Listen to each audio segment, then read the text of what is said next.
Bakın, uzun saatler masa başında oturuyorsanız, özellikle bel ve boyun ağrıları çekip oturduğunuz yer sizi rahatsız ediyorsa ve bu sıkıntıya kalıcı bir çözüm arıyorsanız, şu an bu işin tam bir vakkusu olan X-Drive markası otururken tüm konforunuzu düşünerek X-Drive fırtına modelini sizin için yarattı. Bir koltuk düşünün, ortopedi ve fizyoterapi uzmanlarıyla işbirliği yapılarak optimum seviyede bel ve boyun bölgelerinizi rahat ettirerek ayrıca über bir şekilde destekleme sağlayan, tam 160 derece öne ve arkaya yatabilen 3 boyutlu kolçak teknolojisiyle ileri, geri, sağa, sola, yukarı, aşağı hareket ettirebileceğiniz, bir de üstüne en kaliteli deri teknolojisi olan PU deri kaplama, uluslararası başarı sertifikasına sahip Class 4 serisi amortizör sistemi kullanan, her türlü ağırlıkla baş edebilen, ekstra sağlam metal ayaklara ve çok dayanıklı tekerleklere sahip adamlar tek kelimeyle efsane bir koltuk yapmışlar. Bir de finalde bu videoma özel tam %5 indirim kuponu ile kapınıza kadar geliyor. Kaçırılmayacak bir fırsat benden söylemesi. Hadi o zaman daha fazla uzatmayalım. Canavar bir oyuncu koltuğu olan X-Drive Fırtına serisini hep beraber inceleyelim. Evet, herkese merhabalar. Bak, bugün yine demin de söylediğim gibi efsane bir ürün inceleyeceğim. Aslında var ya bak, bir oyuncu koltuğundan bile öte. Hem ortopedik hem de otururken var ya böyle insanı adeta içine çekiyor. Çok rahat ve çok ergonomik. Özellikle bel ve boyun sorunları yaşayanlar için bilgisayar başında olmanız gereken işlerdeyseniz veya masa başında çalışıp kalkamıyorsanız, uzun saatler boyunca yine masa başında durmak zorundaysanız X-Drive'ın bu koltukları tam size göre diyebilirim. Bu arada şu an Türkiye'nin en iyilerinden biri olan ve bu tarz ürünleri üreten firmaların en başlarında yer alan X-Drive markasına bu videoyu sponsor olduğu için de teşekkür ediyorum. Şimdi bakın, şu devasal kutuyu bir size göstereceğim. Bir bakar mısınız şunun büyüklüğüne?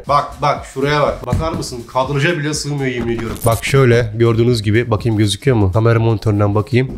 Şöyle böyle gözüküyor. Neyse, yalnız kutu bayağı bir ağır, bilginiz olsun. Zaten kapıya kadar sapasağlam getiriyorlar. Herhangi bir sorun olmuyor. Kutu açılımından sonra da sizlere kısa ve öz, anlaşılır biçimde kurulumdan bahsedeceğim ve videonun sonuna doğru teknik detaylarına yer vereceğim. Yani kısacası almayı düşünenler için yararlı bir içerik çıkarmaya çalışacağım. Daha önce aslında bu koltukları deneme fırsatım olmuştu. Var ya bak, tüm samimiyetimle söylüyorum. Gerçekten çok rahatlar ve özellikle bel ve boyun bölgelerinizi çok rahat ettiriyorlar. Neyse, hadi o zaman yine fazla uzatmayalım. Şu canavarın kutusunu hep beraber açalım.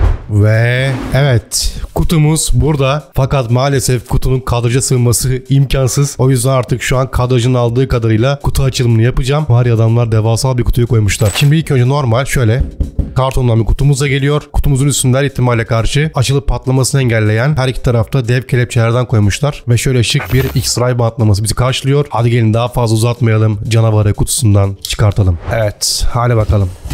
Var ya, en çok zorlandığım kutu açılışlarından biri. Çok büyük. Ve evet, şöyle kaldıralım. Bu tarafını da böyle açalım. Şöyle alalım. Evet, şimdi kutumuzun içinden en üstte böyle gördüğünüz gibi metal ve çok sağlam bir ayaklıklar bizi karşılıyor. Bak, birazdan bakacağım ama gerçekten hissiyatı falan, ben kaliteyim diye bağırıyor. Evet, şimdi bir kenara alalım bunu. Üstündeki koruma tabakasını şöyle bir kaldıralım. Ve evet, reis burada. Şöyle göstereyim. Güzel bir ambalaja sarmışlar. Şimdi bunu da bir kenara çekiyorum. Daha sonra kutumuzun içinden bir tane daha kutu çıkıyor. Bu da sanırım içinde Alyan video takım falan var. Bu da bayağı ağır. Hatta şuraya bir yazı yazmışlar. X-Drive Professional Game Chairs, be a hero of the game. Oynadığın oyunun kahramanı ol diye güzel bir slogan atmışlar şu kutumuza. Şimdi bunu da bir kaldıralım. Ve son olarak şurada böyle kolçaklarımız var. Bu da böyle oturacağımız kısım. Bunu da şimdi böyle bir çıkartıyorum. Evet, ilk önce şimdi şöyle ön inceleme olarak size kutu içinde neler çıkıyor ve ürünün ilk hissiyatını size söyleyeceğim. Şimdi bu kısmı şöyle göstereyim. Bakın, sağ ve şurada sol kolçağımız. Hatta bunlar böyle 3 boyutlu. Yukarı aşağı sağa sola falan gidebiliyor.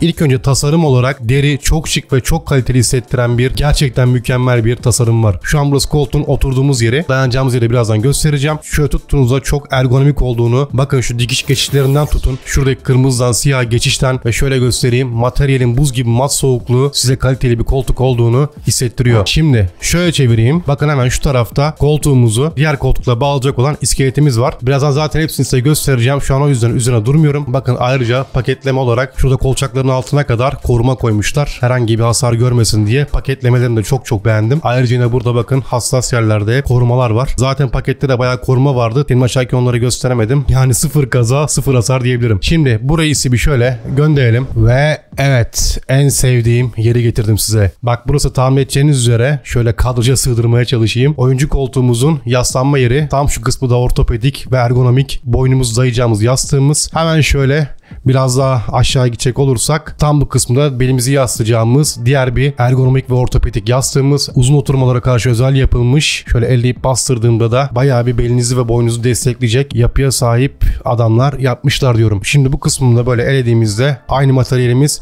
kırmızı siyah geçişlerimiz burada ve aynı şekilde şurada X-Drive markamızın logoları. Hatta şöyle bir çevireyim kadrajda. Bu yastık şöyle istediğiniz gibi bak çıkabiliyor, ayrılabiliyor. İsterseniz yastık olmadan da kullanabilirsiniz ama tabii ki de bunları eğer kullanacaksınız kesinlikle yastıklarıyla kullanmanızı öneririm. Buradan böyle kancaları var. Kanca yani buradaki yuvaya tekrar şöyle geçirelim. Çok basit bir şekilde geçiyor ve kullanabiliyorsunuz. Aynı şekilde şurada da bir şey size göstereceğim. Bakın şunu şöyle çıkarttığımızda yine ayrıca burada X-Drive logomuzu görebiliyorsunuz. Eğer yastıksız kullanma ihtimalinize karşı yine bu şekilde güzel bir sistem yapmışlar. Yastık kısmımıza gelince şöyle çok güzel ya. Var ya yani bayağı bir destekleyici bir özelliğe sahip. Yani bakın kesinlikle sponsor olduğu için söylemiyorum. İlk hissiyatlarımdan bahsediyorum. Eğer olumsuz bir şey hissetseydim kesinlikle söylerdim. Burada da bunu normal böyle kilitlerimizi açıp tekrar takabiliyoruz. İsterseniz bunu buradan böyle tekrar çıkartıp bakın içindekini böyle görebiliyorsunuz. Dediğim gibi isterseniz hani bunu böyle silebilirsiniz, durulayabilirsiniz, takabilirsiniz. Ben şimdi tekrar takıyorum. Ben tabii ki de bunlarla beraber kullanacağım yani. Bunları almamızın amacı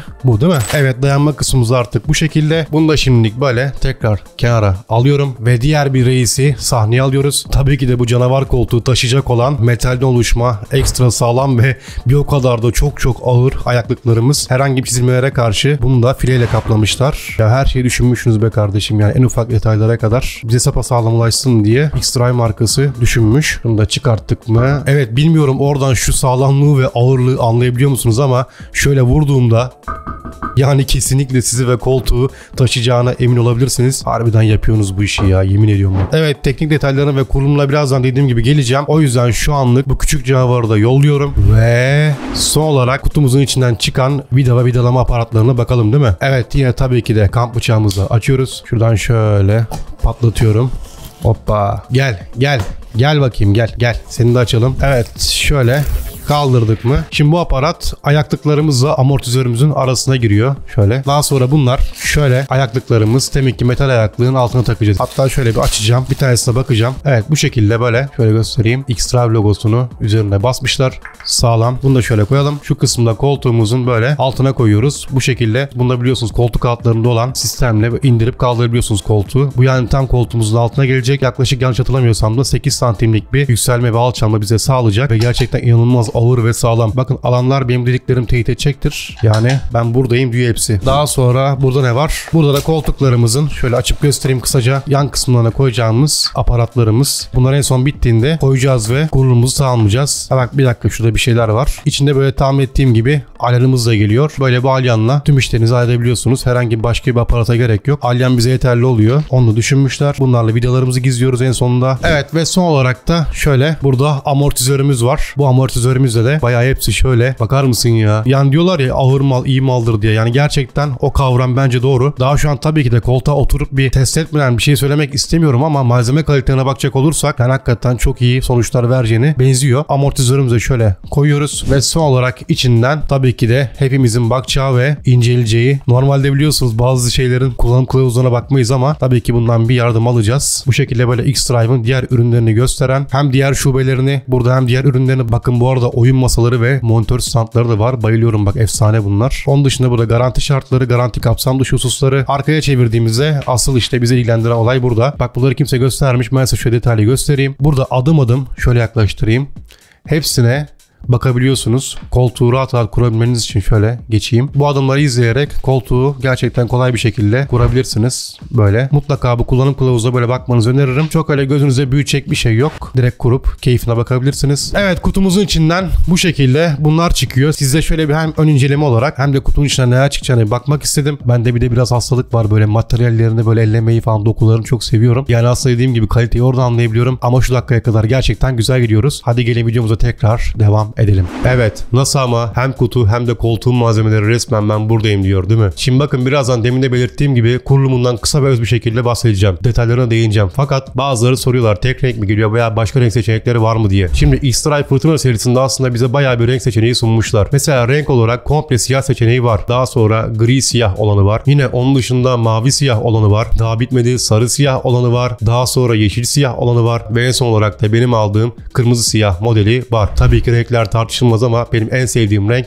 kırmızı siyah olanı. İyi ki de bu rengi tercih etmişim diyorum. Mesela başka bir soru olarak da şunları soruyorlar. Kurulumu kolay mı, çok mu uğraştırıyor ya da çok mu zor diye doğal olarak bireyler merak ediyor. Hayır, bence gerçekten çok kolay. Bak, eğer biraz bu işlere aşinaysanız yaklaşık en fazla 1-2 saat içinde kurulumu bitirebilirsiniz. Yani kesinlikle bu sorulara takılmayın. Hiçbir sıkıntı yaşamazsınız. Hadi o zaman şimdi gelin biraz daha kurulumundan bahsedelim. Şimdi kuruluma geçtiğimizde ilk önce metal ayaklıklar var ya, onu bir elinize alın. Daha sonra tekerlekleri paketinden çıkarın. Ayaklıkların altına şöyle biraz bastırarak monte edin. Monte ettikten sonra daha sonra amortizörü elinize alın. Aldıktan sonra direkt amortizörün altını metal ayakların ortasındaki bölmeye yerleştirin. Yerleştirdikten sonra ortaya geçen yuvarlak sert plastik aparatı amortizörün üstünden aşağı doğru yerleştirin. Evet, en alt kısmını yaptınız bile. Daha sonra koltuğun oturma bölümünü hafif şöyle yere aslayın ve arkasını çevirin. Arkasında 4 adet vidalanmış delikler var. Vidalar koltuğun üzerine geliyor. Siz kendiniz sökebiliyorsunuz. Zaten biliyorsunuz içinden çıkan alyanla tüm vidaları rahat bir şekilde sökebiliyorsunuz ve alyan size burada bayağı bir yardım ediyor. Vidaları söktükten sonra hemen arkasına amortizörün diğer ucunu yerleştireceğimiz olan siyah ve ağır mekanizmamızı koltuğun arka bölümündeki yerlere yerleştirip üzerinden vidaları sıkmamız yeterli olacaktır. Bu arada bu taktığımız mekanizma koltuğun üzerinde otururken yükselip alçalmamızı sağlayan mekanizma da diyebilirim. Daha sonra koltuğumuzun üst kısmını yani dayanma bölümünü alt bölümüyle dikkatli bir şekilde bağlantı kısımlarından yine tabi takmadan önce yanlardaki vidaları söküp oturttuktan sonra tekrar vidaları yerleştiriyoruz. Evet, artık koltuk yavaş yavaş ortaya çıkıyor değil mi? Sonraki işlem koltuğun yanlarına takacağımız ve yan tarafları örtecek aparatlarımız var. Onları da koltuğumuzun yan taraflarına vidalayıp sıkıyoruz. Tabi bu arada iyice oturtmanız gerekiyor. Ve evet, son olarak da kurduğumuz her iki parçayı da ayaklıklarımızın üstündeki amortizörün üzerine yavaşça yerleştiriyoruz. Ve artık kurulumunuz bitiyor. Böylece ne olmuş oluyor? Sizi hayat boyunca rahat ettirebilecek bir ürünün kurulumunu da tamamlamış oluyorsunuz. Gerçekten ben yaklaşık 1 saat içinde falan bitirdim. Evet, kurulumu yaptığınıza göre eğer aldıysanız şu an muhtemelen iyi ki almışım diyor olabilirsiniz. Peki bu oyuncu koltuğu bize neler vaat ediyor? Teknik özellikleri ve detayları ne? Bir hep beraber göz atalım değil mi? Her videomda olduğu gibi bu koltuğun öne çıkan teknik detaylarını şuraya koyuyorum. Ben atırken ayrıca isterseniz oradan da bakabilirsiniz. Başta da belirttiğim gibi uzman ortopedi ve fizyoterapi uzmanları ile e-sporcular ve tekrar uzman tasarımcıları ile işbirliği yapılarak oturduğumuz yere kadar geliyor bu koltuklar. Bak, şu an bahsettiğim koltuk ultra rahatlık veren ve sizi asla rahatsız etmeyen bir koltuk. Mesela istediğiniz kadar bilgisayar başında oturup oyun oynayabilirsiniz. Uzun saatler bile otursanız hiçbir şekilde bana mısın demiyor. Ben şahsen bir hafta boyunca falan kullandım, denedim ve inanılmaz memnun kaldım. Boyun ve bel fıtığı sorun yaşayanların dahilinde veya sürekli masa başında olanlar için tasarlanmış X-Drive koltuğu serilerinden biri. 3 boyutlu kolçaklar, metal iç iskelet ve yumuşak dokunuşlu esnek PU malzemelerinden yapılmış olup otururken maksimum rahatlık vermesi açısından ileriye geriye, sağa sola, yukarı aşağı siz istediğiniz gibi konumlanabiliyorlar. Ve üzerinde kullanılan malzeme yani deri, terleme ve sürtünmelere karşı ultra hassas dayanıklı bir yapıda. Ayrıca uzun zamanlar oturmalara da kafa tutabilen, yine demin de bahsettiğim premium malzeme olan PU malzemeden yapılmış. Zaten oturduğunuz zaman kendinizi bayağı bir rahat hissettiğiniz için bu kavramları aslında daha da iyi anlayabiliyorsunuz, yaşayabiliyorsunuz. İçinde sünger olarak en yüksek kalitede sünger sistemleri kullanılmış ve belinizin, boynunuzun ağrı hissetmemesi için özel olarak tasarlanmış. Avrupa standartlarına uygun olarak imal edilmiş. Bak, tam 160 derece yatan sırt mekanizması sayesinde tam 3 adet farklı modda kullanabiliyorsunuz. İster 90 derece olup çalışma modunda, ister 135 derece yatırıp istirahat modunda, isterseniz de tam 160 derece yatırıp uyku modunda bu koltuğu kullanabiliyorsunuz. Class 4 amortizör sistemiyle dünya standartlarının en yüksek kalitesine sahip olup bak tam 600.000 oturum testinden